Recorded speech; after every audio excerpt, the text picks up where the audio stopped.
If you want to listen to these stories plus some exclusive ones on your favorite apps, all of them are available to listen to on Spotify, Apple Music, and Amazon Music. Just click the link in the description or at the end of the video.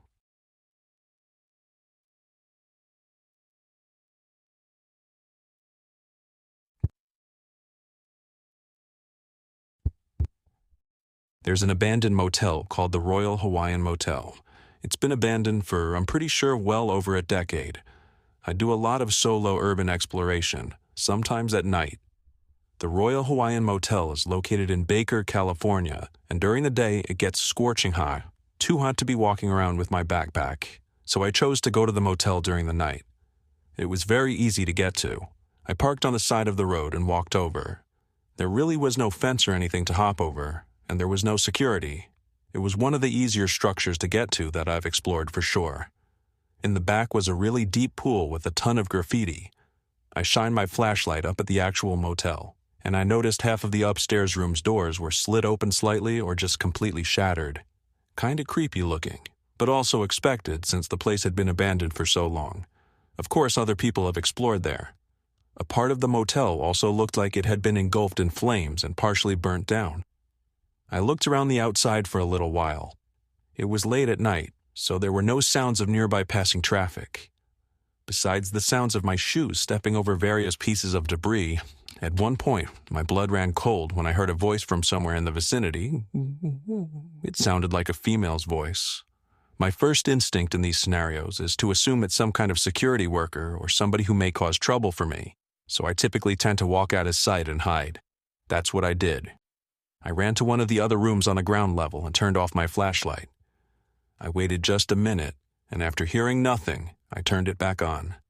I looked around this little room I was in, and the walls were littered with graffiti.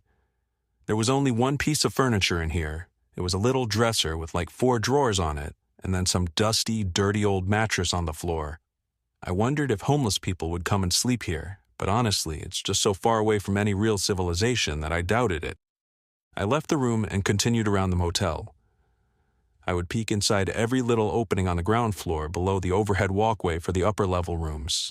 Each room was pretty similar to the last, with different miscellaneous graffiti and writings on the walls and old dilapidated furniture. Then I heard a crash-type sound from above, like something falling over. I felt my heart skip a beat. I went back outside and pointed my flashlight up at the walkway above, at the broken glass doors. I felt a rush as I decided to go up there and check out the rooms.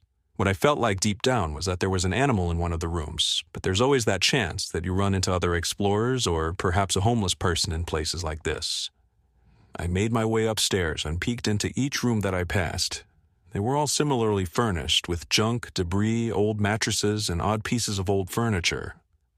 As I walked further down the walkway, a banging sound became audible. It got louder as I continued to walk. It was a consistent, slow banging, like thump, 2 seconds, thump, 2 seconds, thump. Someone was here. I approached the door to the room I was positive that it was coming from. As I got closer, it stopped. Oh, maybe they heard my footsteps. I announced to whoever was in there that I'm just an explorer and I mean no harm. I peeked into the room with the flashlight now off. It was almost pitch black in there, but I'm 50% certain I saw the shape of a person a little further into the room by the back wall. The room smelled like straight feces. I pulled my head out from the room to look down at my flashlight and turned it on, but in a careful position to not point the light right into the room right away. I aimed it down at first at the floor, and then peered into the room again, and slowly pointed the light into the room. And I saw 2 pale bare feet approaching me fast. In a muscle-jerked reaction, I pointed the light upwards a fully revealed woman with a bloody forehead and yellow gunk on her mouth which was hanging open. It was a sight from a nightmare. I was out of there so quick. I heard the woman screaming as I was running away, and her screams didn't get much further away, which told me she was chasing after me. I ran down the stairs and back outside. I ran the entire way back to my car. I wasn't followed this far. I called one of my good friends, George, who's also into urban exploration. I had invited him to come with me originally to this place, but he was unable to. I told him what just happened. We came to a weird and disturbing agreement that the thumping I was hearing was that woman banging her head on the wall, hence why her head was so bloody. When I asked if I should call the police, kind of just thinking out loud, He said definitely not, as I'd be admitted to trespassing. I actually drove around the immediate area by the Taco Bell and the few stores in the area, looking for a payphone so I could anonymously call the police about this deranged, dangerous woman. But obviously payphones are really a thing of the past, so it was just a pointless effort.